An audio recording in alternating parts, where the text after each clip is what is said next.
This is MichMash, a weekly conversation where we try to unjumble an important and sometimes under-the-radar statewide story that affects you. I'm Cheyna Roth. And I'm Zach Gorchow. We've got a big primary election coming up here in Michigan. On August 6th, next Tuesday, voters will choose the Democratic and Republican nominees who will face off in the November general election. That's right. We've got a rare open U.S. Senate seat in Michigan with Debbie Stabenow's retirement, plus a few important contests in the U.S. House, and turning from our representation in Washington, D.C. to Lansing, more than a few interesting races for the Michigan House. So let's talk about that U.S. Senate race. In January of 23, Debbie Stabenow announced that after 24 years, she was retiring from the U.S. Senate. What started out as a potential free-for-all in both parties to succeed her has instead become somewhat anticlimactic. Barring a major shocker, Republican Mike Rogers and Democrat Elissa Slotkin will emerge as the nominees after Tuesday's vote. Now, there will be plenty of time to dissect a potential Rogers-Slotkin race, which would become one of the most important in the nation to U.S. Senate control and perhaps give Republicans their best shot at winning a Michigan U.S. Senate seat in 30 years. So, Zach, why did the race for the Republican nomination become so lopsided? Well, former U.S. Representative Mike Rogers was able to thread the needle and unite both the older school Republican donor wing with the predominant Trump wing of the Republican Party. And he received the former president's endorsement, which has become a massive force in a Republican primary. And then one by one, his top opponents for the Republican nomination gave up. James Craig, Peter Meyer, and finally Sandy Penzler, who spent millions of his fortune to no avail, and all of them realized they could not compete. Rogers' only remaining GOP foes are former Congressman Justin Amash and Dr. Sherry O'Donnell, both of whom are underfunded and show no signs of traction. Cheyna, what about the Democrats? So a slew of Democrats considered the race, folks like Secretary of State Jocelyn Benson and Lieutenant Governor Garland Gilchrist, but ultimately only one Democratic establishment figure jumped in, and her strengths as a candidate caused most of the party to rally to her, and that's Congresswoman Elissa Slotkin. And she has won one of the most competitive U.S. House seats in America 3 cycles in a row. She's a prolific fundraiser and has used her work in the CIA in both the Bush and Obama administrations to position herself as really a centrist with appeal in both parties. So Slotkin does have an interesting opponent in the Democratic primary, the actor and author Hill Harper, who's best known for his role in the television show The Good Doctor. He moved to Detroit several years ago, and when he got into the race in early 2023, it seemed like he could be a threat to Slotkin, someone with an actor's charisma, connections to Hollywood money, and to make the case he could be Michigan's first Black U.S. senator. But Harper failed to raise money and only recently went on television where Slotkin has owned the airwaves for many weeks. And for some reason, only in the last few weeks has he mounted a public relations offensive to introduce himself to the broader electorate. He's really been kind of invisible for almost a year and a half. Well, we're going to take a short break here, but stick around because when we come back, we're going to continue our very special pre-primary extravaganza, where we'll get into more detail on the U.S. Senate, U.S. House, and Michigan House races of note on next week's ballot with the Gongwer News Service reporters covering those contests. Stick around.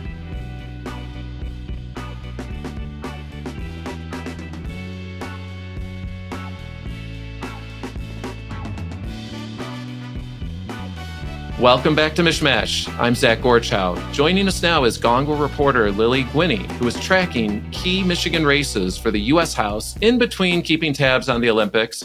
Lily, great to have you on MichMash. Great to be on MichMash for the first time. So, Lily, the center of gravity when it comes to Tuesday's U.S. House races in Michigan is in my home region, the Tri-Cities, the district with Bay City, Midland, and Saginaw, plus Flint. Congressman Dan Kildee's retirement has set off quite the scramble in both parties for the chance to seek one of the nation's most competitive districts come November. Let's start with the Democrats. Bring us up to speed on that race. So in the 8th District, we began with this really crowded Democratic primary that has since narrowed itself down a little bit. We've got Senator Kristen McDonald-Rivet, who has emerged she came in a little later in the game than some of our other Democrats there, but has quickly managed to make herself, sort of the favored candidate here. And we also have former Flint Mayor Matt Collier, who has been running a pretty well-funded campaign considering his sort of status within the race. I think he's relied on some of his own funds there a little bit. And then we've got State Board of Education President Pamela Pugh, who hasn't really made that much of a splash in recent weeks. She hasn't made any TV buys. We haven't seen her on the campaign trail a lot recently, but that's who we've got on the Democratic side. And it's sort of been this back and forth largely between McDonald-Rivet and Collier in the last couple of weeks, between ads and sort of McDonald-Rivet taking on this position as the front runner and already running in a way that she's talking about a Republican opponent and not necessarily her primary opponents. Lily, one thing that has interested me in this race is that, usually with a primary, you don't see a lot of Democratic elected officials or party organizations endorsing, but that's not the case here. You've got everybody from Governor Whitmer. Even the Democratic Congressional Campaign Committee is weighing in favor of Kristen McDonald-Rivet. That's really upset Pam Pugh. Yeah. I assume Matt Collier isn't very happy about it either. What do you think's going on there? So we saw the Democratic Congressional Campaign Committee make McDonald-Rivet one of their red to blue candidates in these districts that they've classified as winnable for Democrats in tough areas around the country. And McDonald-Rivet has, from that, received an influx of support from national Democrats and from prominent Democrats in the state, like you said, Zach. I think maybe for Pam Pugh, there is a little bit of tension there because she came into this race before, I believe, any other Democrat did. She was actually, signed on to run for the Democratic nomination for Senate before Alyssa Slotkin and Hill Harper kind of came onto the scene. She was out there quite early and realized, she couldn't swing the Senate campaign, but she could run for U.S. House. And so, I wouldn't be surprised if there's a little bit of resentment that someone like Kristen McDonald-Rivet could come into this primary a little bit later and instantly grab a significant chunk of support. And I know a couple weeks ago, there was something Pam Pugh called a push poll that went out to some voters in the 8th District where voters were being asked, to signal support for a Democratic candidate, and the bios that were used to denote each candidate were pretty lengthy for McDonald-Rivet and Matt Collier, and then Pugh's was left pretty bare bones. She was referred to as the State Board of Education president, and there wasn't much else info about her, and to her, she said that felt racially charged. And so I think, there's probably some heartburn there for Pam Pugh looking at this race that maybe has gotten away from her a little bit. She might have had a little bit more of a chance before Kristen McDonald-Rivet stepped in and kind of, garnered all the support. Let's talk a little bit about the Republicans. They think with the Kildees finally off the ballot after many, many years, and in an area where Republicans have been gaining for about a decade, that they finally have a real chance to take this seat. What's the latest on the Republican side for this primary race? Yeah, so we've got Paul Young, who it's not his first rodeo in the 8th District, running a largely self-funded campaign. And then we have former Dow Chemical executive Mary Draves, and the two of them have been locked in this negative ad battle the past few weeks. It's just sort of now starting to, I don't want to say mellow out, but we saw a new ad from Young last week that was a little more positive, a little more him-centered, a little less Mary Draves-centered. But Mary Draves has been taking this heat from Paul Young and from some other Republicans in the district who are calling her, a closeted liberal or a closeted Democrat. She serves on Governor Whitmer's Climate Solutions Commission. It's a board or a commission. I forget the name. And so that's been a point of contention with some Republicans who say, she's in the Whitmer administration. She has indicated support for diversity, equity, and inclusion initiatives during her time in the business world. And so people are looking at her and saying, is she a real Republican? Does she have a real conservative record? And that's what Paul Young has been able to really attack her on the last few weeks. So it's been a little contentious. Mary Draves has, She's clapped back in whatever way she can. She's deleted some tweets off of her personal account in which she voiced support for things like President Biden rejoining the Paris Climate Accords, things like that. And, you know, she's still trailing Young financially and in polling. So, it's an uphill battle for her. But I think she's spent so much time now on the defense that she hasn't really gotten that opportunity to make herself more of a recognized name in the area.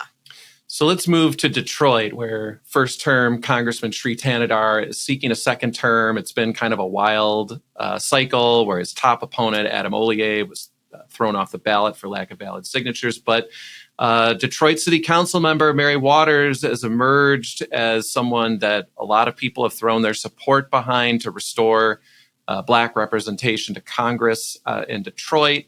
Detroit Mayor Mike Duggan, Wayne County Executive Warren Evans, among many others, are supporting her. But does she have any chance against Sri's millions? I mean, it's really hard to say, right? We saw all of these really significant endorsements come out for Waters early in her candidacy after Adam Ollier was ousted from the ballot. And I remember, being at the Mackinac Policy Conference and watching Mayor Duggan endorse her, thinking, is this going to be like a really big watershed moment for this campaign? And since then, we just haven't really seen a whole lot more development. She didn't have a bad campaign finance report last time around. She's obviously not in a position to self-fund in the way that Rep. Thanedar is. And I think, it's another situation where you've got a person who, really like Sri Thanedar has not been the most popular in his own district. People have complaints about his constituent services. They have complaints about, promises met and promises delivered, et cetera. But it's hard to say whether or not Mary Waters kind of has that momentum to carry her through when she didn't necessarily come into this race late, but she wasn't really considered a serious contender until after Ollier was taken off the ballot. So she was at a disadvantage there. And, as great as having these endorsements, these high profile endorsements can be, it can't really get you where you need to go if you don't have the money and the organization behind you. And that's not to say that she doesn't have the organization behind her, because I've seen some very significant support from her, from Detroiters and people who say, they were Ollier supporters and now they're Mary Waters supporters, and they got out there and they started hitting doors and talking to people. But I mean, at the end of the day, you've got a sitting congressman who's got a lot of money. He's able to put his own budget up, and I just don't know if that's going to be something she can overcome. So probably the most competitive race among our U.S. House districts on Tuesday is the 3rd District Republican primary over where I live now, Grand Rapids, and Muskegon for the right to presumably take on Congresswoman Hillary Skolton, a first-term Democrat. There's 2 Republicans there, Paul Hudson and Mike Markey. Why does this race seem more even? So, we've got these 2 candidates here who not one of them has. You haven't really seen one of them emerge as, a Trumpier candidate or necessarily the more conservative candidate. They can both lay this sort of semi-equal claim to being that conservative voice, which in the Grand Rapids area can really get you somewhere. We have a contingent of voters there who are pretty far right and who are big supporters of the former president. So I think, they both are in a situation where they can lay pretty equal claim. Either one could be classified as the more conservative or more politically aligned with, what has now become the mainstream Republican Party nationally, and against a person like Hillary Skolton, who has, been able to capitalize on shifts in Kent County and shifts in the Grand Rapids area and how people are voting and how people are looking at politics nationally and statewide. I think it's going to be interesting to see, how whichever one of these Republican candidates pulls through, how they're able to kind of take Kent County in that area, if they can take it back to what it was in 2016, where we saw Donald Trump pull off a pretty noticeable victory there. Lily, thanks for joining us on MichMash. Thanks for having me, Zach. So up next, we're going to dig into the U.S. Senate primary.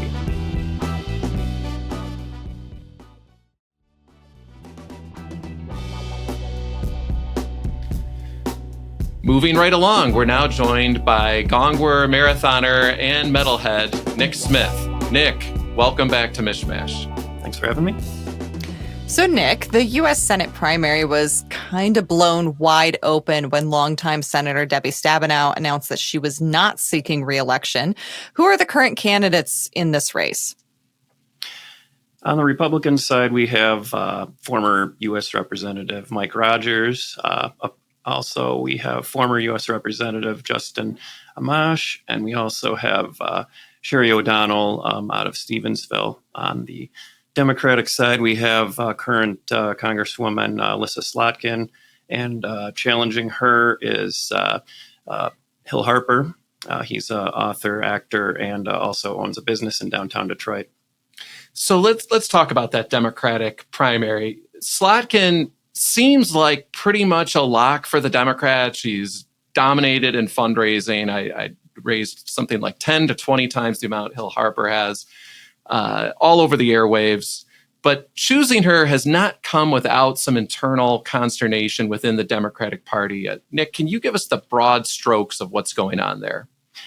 Yeah, there has been some internal discussions and conflict regarding having people come in and try to have more establishment candidates being kind of crowned kind of early on in the process, kind of locking others out. Been some pushback perhaps from the Black community and voters in Southeast Michigan, some of the other groups that have voiced some opposition, such as the uncommitted group that was voting against President Joe Biden during the presidential primary. There's been some dynamics of that nature.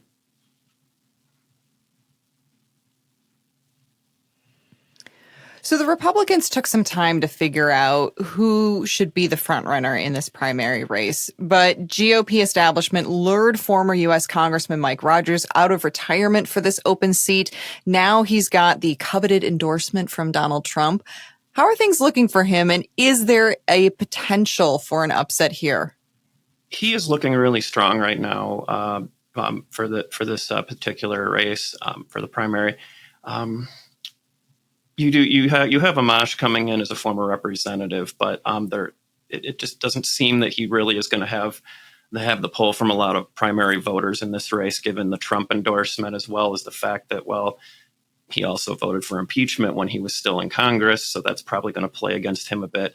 And Miss O'Donnell is not really a very well-known quantity, so I don't expect her to gain much traction either. Nick, if it does end up being Alyssa Slotkin versus Mike Rogers, how big a race is this going to be nationally? Of course, the U.S. Senate is a hair's breadth apart between the current Democratic majority and Republican minority. This is going to be one of a handful of races that's going to determine control of the chamber. With Michigan being really divided, the last few U.S. Senate races have actually been increasingly becoming narrow margins. This is probably going to continue that trend, given that it's an open seat. Democrats may have a very slight edge, given the fact that they've won every race in Michigan in these seats since 2000. But Rogers, he's been walking a pretty solid line, balancing Trump supporters and trying to balance a bit more of his moderate background from when he was in Congress. Also, Slotkin's going to have quite a dogfight, but she has won very difficult races in every race that she's ran for Congress. So she gives the Democrats probably their best shot at maintaining that streak. All right, Nick, thank you so much for joining us. Thanks for having me again. So finally, we're going to dive into the state house races. Welcome now to Gongwer House reporter Elena Durnbaugh, also our resident volleyball all-star, to talk about some interesting state house primaries. Welcome, Elena. Thank you very much. I have to have hobbies outside of house primaries. So thank goodness. Elena, many people may not realize that probably 95 of the 110 Michigan House seats are so strongly Democratic or strongly Republican that the primary effectively decides the winner of the November election. I mean, it's just like a rubber stamp. There's a few seats like that with no incumbent that will be decided on August 6th. Can you tell us about those? Absolutely. So we have the 7th House District that is currently held by Rep. Abraham Ayash, a strongly Democratic seat.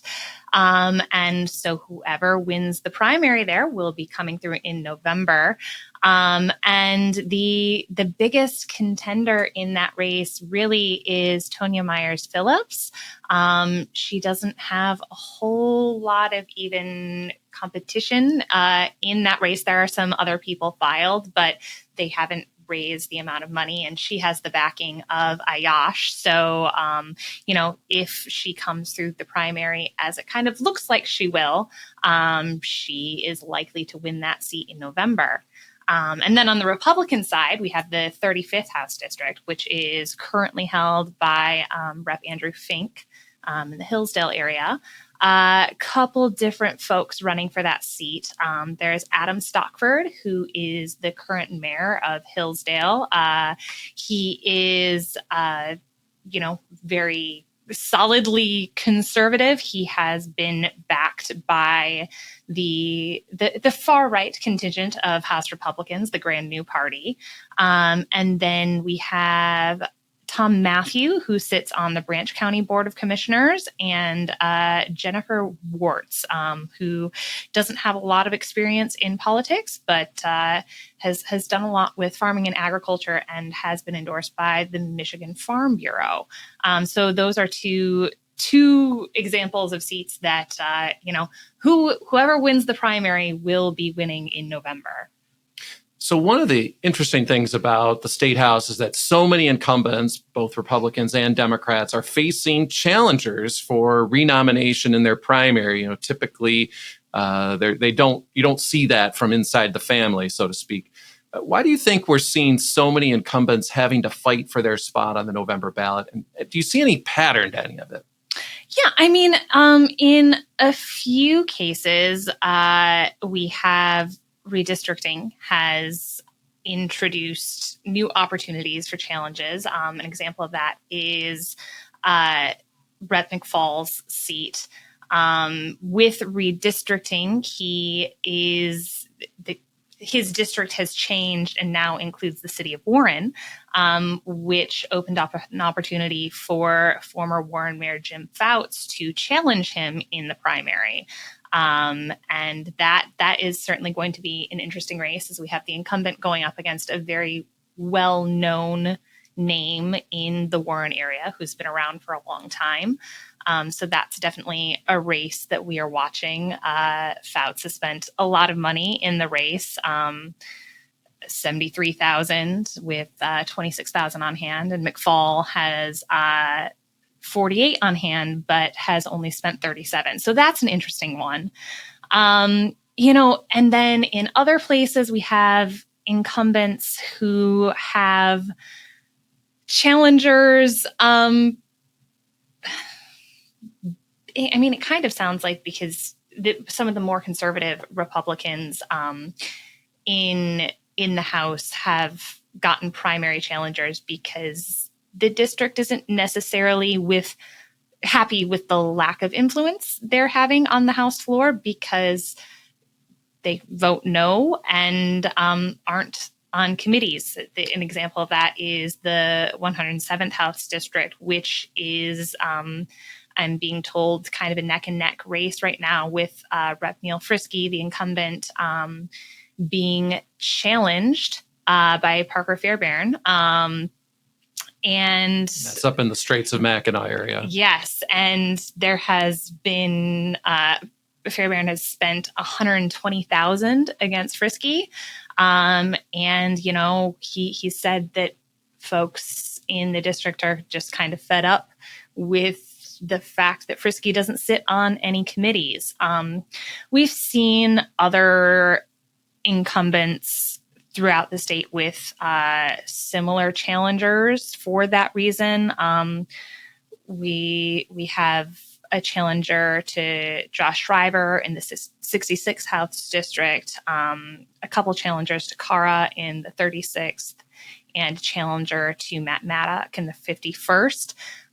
None of those races are necessarily as close as the Frisky race, but similar themes in why people are challenging the incumbent.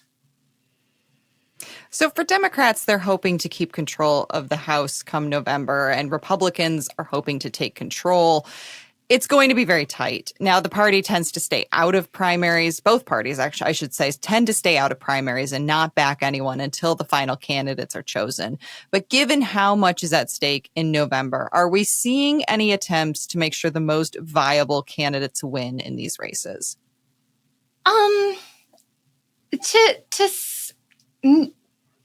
Yes and no.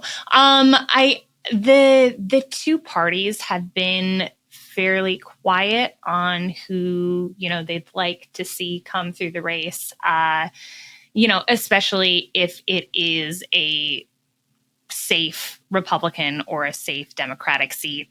Who comes through doesn't really matter to the respective caucuses. They might have someone they would rather work with, but it's kind of like, well, if we keep the seat, we keep the seat, and what works. We have seen, groups that will typically back a Republican or a Democrat get involved in the primary. We have the Small Business Association of Michigan backing Parker Fairbairn in the 107th against Frisky. He's come through with a lot of other endorsements up there too. We have the race in the 78th House District where Gina Johnson has a challenger to her incumbent seat. She's received a lot of those typical Republican endorsements as opposed to her challenger.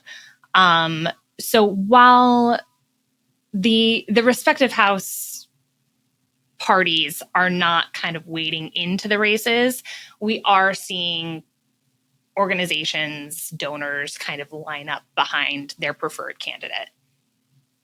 I don't know about you, Elena, but I am just very relieved we are not having to cover 80 House primaries this time around, because the term limits law change means we only have a handful of open seats, not dozens and dozens and dozens. Personally, very relieved. There are 110 House districts, and they all come up every 2 years. And if you have new folks in each and every one of them, as we did basically in 2022, that's so many people to keep track of. Well, thanks for coming on MichMash, Elena. Thanks for having me.